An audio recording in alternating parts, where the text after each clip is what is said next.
충격적인 일이 벌어졌습니다. 동계아시안게임이 진행 중인 중국 하얼빈의 빙상장에서 쇼트트랙 경기가 진행되고 있었는데요.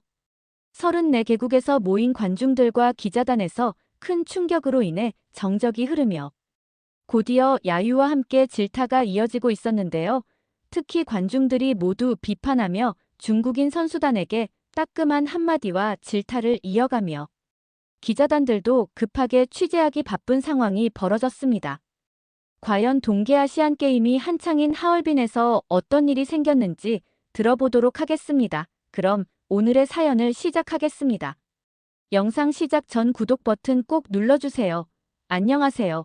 저는 올해 35살이고 캐나다 토론토에서 태어나고 자란 올리비아입니다. 현재 저는 토론토에서 한 지역 언론사에서 스포츠 기자로 일하고 있어요. 저는 특히 어린 시절부터 스케이트나 스키와 썰매 등 겨울 스포츠를 좋아했던 저는 자연스럽게 동계 종목 관련 기사를 쓰는 일을 주로 맡게 되었어요. 특히 요즘은 2026년 밀라노에서 열리는 동계올림픽 취재로 바쁜 나날을 보내고 있어요. 캐나다도 빙상 종목 강국이거든요. 그래서 세계 여러 나라에서 캐나다로 전지훈련도 많이 오고 있답니다. 특히 저는 캐나다 빙상 종목 대표팀을 취재를 하는 일을 주로 기사를 쓰고 있었어요. 제가 동계 종목에서도 유독 빙상 종목을 관심 있게 가지며 기사를 즐겨 쓰는 이유는 저도 어릴 적에 쇼트트랙 선수를 했었어요. 하지만 부상으로 인하여 선수 생활을 그만두게 되었지만 다른 방법으로 저의 꿈을 찾고 싶었습니다. 그래서 대표팀 선수들과 같은 공간에서 그 희열을 느끼고 싶어서 빙상 종목에 관심을 기울이며 바쁜 나날을 보내고 있었습니다. 그런데 올해는 저에게 좋은 기회가 왔습니다. 저희 회사에서 하얼빈 동계아시안게임을 취재하기로 했고 저는 운이 좋게 발탁되어 중국으로 가기로 되었습니다. 하지만 저도 걱정이 되었습니다. 하얼빈은 혹독한 추위를 가지고 있었고 언어도 통하지 않아서 힘겨울 거라고 생각을 했어요. 하지만 이번 기회에 저의 커리어를 높일 수 있다고 생각해서 저는 고민 없이 중국의 하얼빈 동계아시안게임에 방문을 하기로 했어요. 저의 관심사인 빙상 종목을 취재하고 싶었으며 캐나다 대표팀과의 실력을 비교해보고 싶고 앞으로 있을 밀라노 동계올림픽을 대비할 수 있게 큰 무대에서 긴장하지 않고 베테랑처럼 취재하고 싶어서 아시아에서 열리는 대회를 미리 가보기로 했습니다. 그리고 저의 기자 생활 커리어에 있어서 큰 도움이 될 거라고 생각을 했습니다. 그렇게 중국행 비행기를 타고 가는 중 여러 기사들에 취합해보며 동계 스포츠 이슈 등 금메달 사냥을 노리고 있는 중국과 한국의 문화적 갈등에 대한 내용도 보았습니다. 이번 취재는 단순 동계 스포츠뿐 아니라 아시아의 문화도 조금 더 알게 되는 시간이라는 걸 간접적으로 느꼈습니다. 중국의 베이징 공항에 도착했습니다. 공항에 도착해서부터 사람들은 인산인해로 공항이 붐비었습니다. 각 나라의 선수단과 기자단, 응원하러 방문한 국민들까지 정말 정신이 없었어요. 정신을 똑바로 차려야 하얼빈까지 갈 수 있다는 생각이 들었습니다. 하지만 장시간 비행 끝에 지쳤던 저는 화장실을 들리기로 하였고 경악을 금치 못했습니다. 화장실이 너무 더러웠던 거였어요. 지금까지 저도 적지 않은 공항을 방문했었는데 이렇게 더러운 화장실은 처음이었습니다. 단순 사람들이 많이 몰려서 더러운 게 아니라 그냥 청소를 하지 않는 느낌을 받았습니다. 너무 더러워서 저는 화장실에서 나왔고 속이 메스꺼울 지경이었어요. 그냥 하얼빈의 숙소까지 참고 가기로 하고 전용 리무진을 타고 하얼빈의 경기가 열리는 경기장 근처의 기자단 숙소로 향했습니다. 하얼빈의 전용 리무진을 타고 내렸는데 정말 추웠습니다. 입김이 하얗게 피어오르고 코끝이 시리기 시작했어요. 저는 얼른 건물 안으로 들어갔습니다.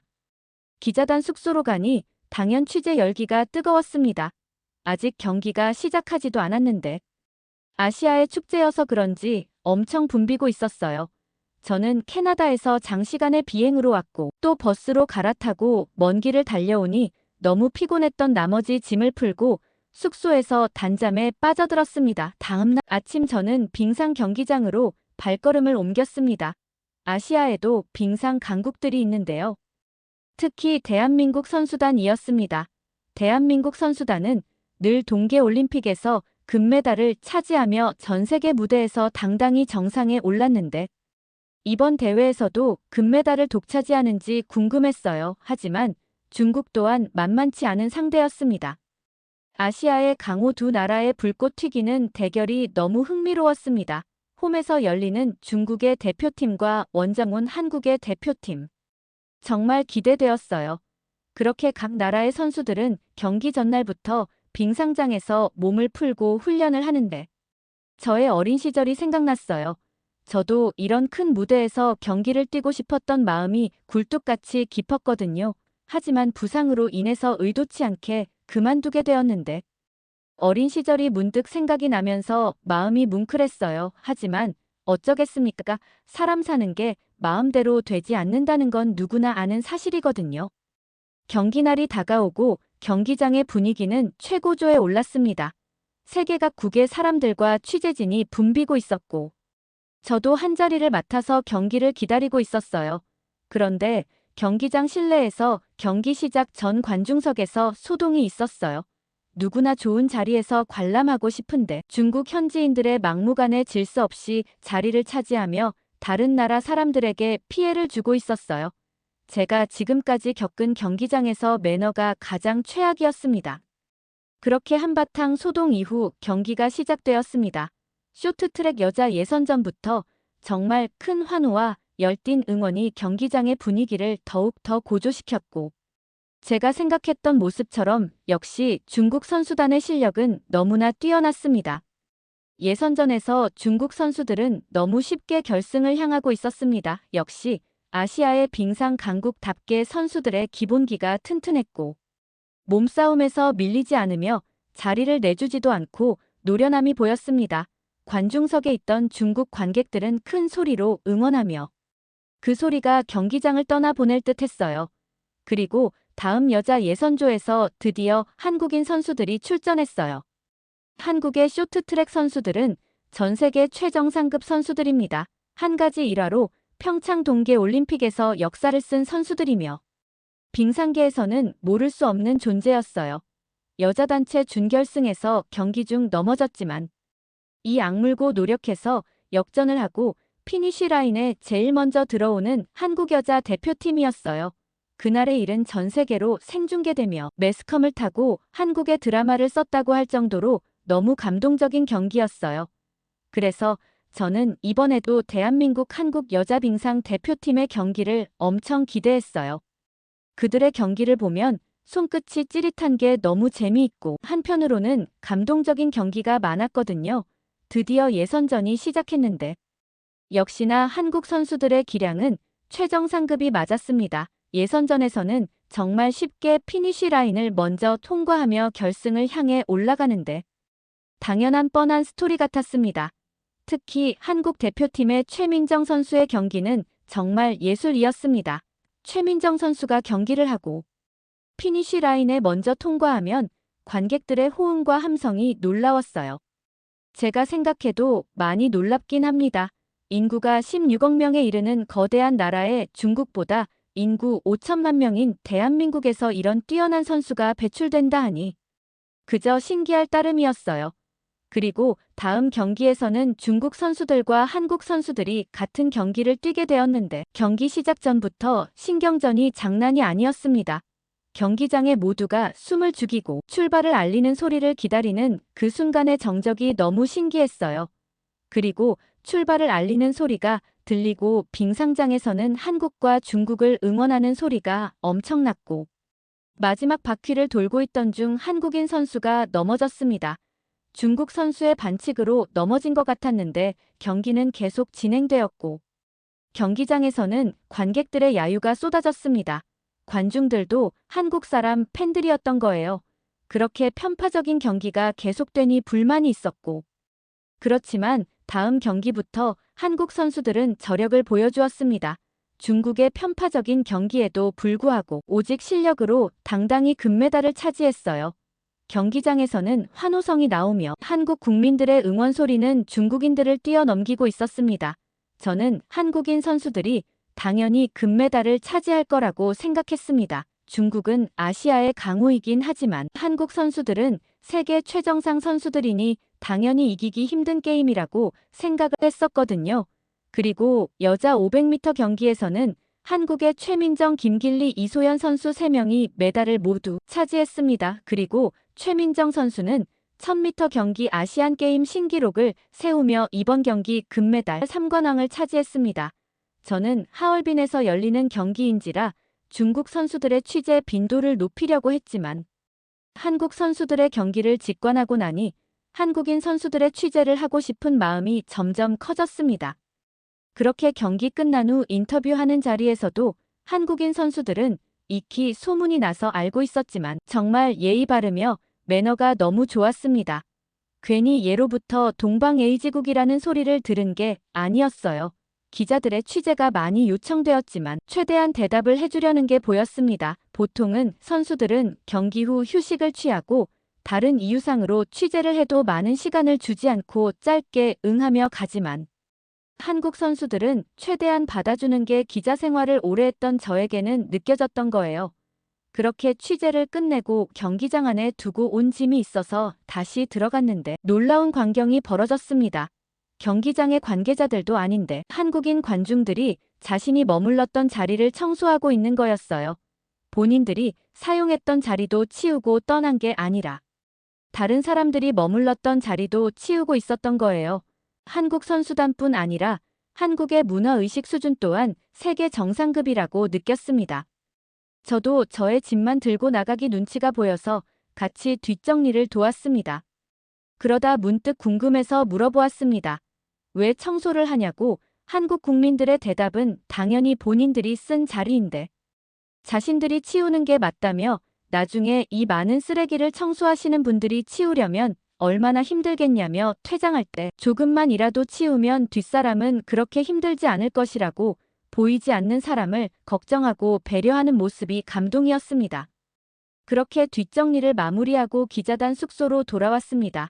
평소 알고 지내던 미국의 한 언론사 소피아 기자를 우연치 않게 만났는데 그분하고 얘기를 나누면서도 한국 사람들의 매너가 너무 좋다며 말은 통하지 않아도 행동에서 보인다고 말하던 거였죠. 그래서 어떤 부분에서 느끼냐며 물어보았는데 경기장 주변의 편의점에서 있었던 일이라며 과자와 음료 등을 마시고 다른 나라 사람들 모두가 그 자리에 두고 가고 그래서 뒷사람이 쓰는데 치워야 하고 불편했는데 한국 사람들만 유독 자신들이 머물렀던 자리를 깨끗하게 치우고 가더라며 얘기를 하던 거였어요.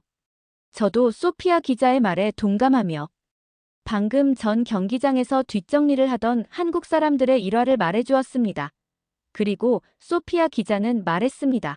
자신이 한국에 취재 일정으로 인하여 방문한 적이 있었는데 한국은 화장실이 너무 깨끗했다며 중국에 여기 와서 화장실을 쓰려고 하니 너무 지저분해서 쓰지를 못했다고 말하는 거예요. 그래서 저도 공항에서부터 화장실을 보고 경악을 금치 못해서 화장실을 안 쓰고 하얼빈까지 참고 왔다고 말했습니다.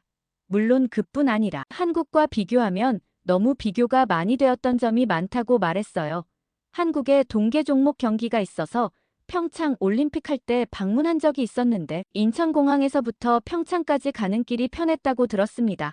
공항철도가 서울까지 연결해주고 다시 고속열차를 타고 평창까지 가는데 이동하는 시간도 그렇고 대중교통 또한 너무 깨끗해서 편하게 갔다고 들었어요. 저는 베이징 공항에서 리무진을 타고 하얼빈으로 오는 것도 사실 힘들었거든요. 그리고 경기장 또한 너무 깨끗하게 관리가 되고 있었으며 당연히 한국에서 열렸는 경기이니 한국 사람이 많은데 그들은 외국인들에게도 친절했던 모습이 기억에 남는다며 그때의 일들을 말해주었습니다. 소피아에게 한국의 칭찬을 계속 들은 저는 한국이 어떤 나라인지 궁금하기 시작했고 어떻게 빙상 강국이 되었는지도 궁금하기 시작했습니다. 지구촌에 그렇게 많은 나라가 존재하는데 한국은 왜 어떻게 빙상 강국이 되었는지 더 자세히 알고 싶어서 캐나다로 돌아간 후 회사의 컨펌을 받고 한국에 취재하러 가고 싶은 마음은 굴뚝 같았습니다. 소피아 기자는 세계 여러 나라를 취재하러 다니는데 그녀가 그렇게 한국을 칭찬했다는 것은 놀라운 일이었어요. 그녀는 까다롭기로 소문나 있는 기자였는데 소피아가 인정을 했다면 말을 다 한 거였어요. 그리고 저는 경기장에서 취재한 것을 가지고 편집을 하고 얼른 쉬고 체력을 충전했습니다. 캐나다에서 중국의 하얼빈까지 왔으니 하얼빈을 둘러보기로 마음먹었어요. 혹독한 추위를 알고 있었던 저는 온몸을 꽁꽁 둘러싸고 숙소를 나왔습니다. 하얼빈 시내는 구경하려고 마음먹고 나왔지만 온통 눈으로 덮이고 하얗게 얼었는 도시였어요. 발걸음을 옮겨서 길거리로 나왔는데 날이 너무 추워서 그런지 문을 닫은 상점들이 많았습니다. 길거리를 걸으며 구경하기에는 추위가 너무 강해서 검색을 해보니 대형 백화점이 있었습니다. 그래서 거기를 방문하기로 했어요. 백화점에 들어서니 크기는 정말 크긴 했는데 백화점이라는 생각을 받지 못했습니다. 제가 느끼는 백화점은 뭔가 고급스러워야 하는데 그냥 일반 마트 느낌을 받았고 구경거리도 크게 많지는 않았어요. 소피아한테 듣기로는 한국의 백화점에 가면 볼 것이 많고 체험할 것도 많다고 들었는데 같은 아시아의 국가지만 조금 다른 느낌이었습니다. 백화점은 들어가면 나오기 싫어야 하는데 뭔가 고리타분한 게 오래 있고 싶은 생각이 들지 않았어요. 그래도 온 김에 구경을 하자는 마음으로 한 층씩 구경하는데 한국의 브랜드를 취급하는 매장이 있었어요. 바로 한국의 삼성과 LG가 있는 거예요. 다른 데는 눈길이 가지를 않았는데 백화점에서 오직 여기만 눈에 들어온 거였어요. 저는 한국의 삼성과 LG 매장으로 들어서니 제일 먼저 저의 눈길을 이끈 것이 바로 커다란 TV였습니다. 화질이 정말 깨끗하고 사이즈도 크며 지금껏 다른 가정집에서 보았던 TV와는 너무 차이가 났습니다. 평소에도 삼성에 관심이 있었지만 이렇게 가깝게 보는 건 처음이었거든요. 그리고 다른 제품도 많았는데 휴대폰도 신모델들이 출시해서 전시 중이었고 특히 가전제품들이 너무 고급스러워 보였습니다. 그리고 설명서를 읽어보니 가전제품도 스마트하게 출시되어 사람이 살아가는 데 있어서 조금 더 편리함을 제공하는 것이 놀라운 기술이었어요. 저는 한국 브랜드에 매료되어 시간 가는 줄 모르고 구경했습니다. 아마 이번 하얼빈 방문에서 가장 뜻깊은 순간으로 생각이 되었습니다. 그렇게 매장 구경 후 숙소로 돌아왔고 저는 한국이라는 나라가 생각할수록 점점 신기하기 시작했습니다. 조금 검색을 해보니 한국전쟁 이후 가장 못 사는 나라에서 경제대국으로 바뀌고 잘하는 것이 너무 많은 국가여서 꼭 방문을 해보고 싶다는 생각이 들었습니다. 오늘의 이야기는 여기까지입니다. 잘 들으셨나요? 저도 얼른 올리비아가 한국을 방문해서 한국을 경험하고 좋은 기사를 쓸 수 있는 날이 얼른 오길 기대해 봅니다. 오늘의 사연을 들은 여러분은 어떻게 생각하시는지 댓글 많이 남겨주세요. 잘 들으셨다면 구독과 좋아요 꼭 부탁드립니다.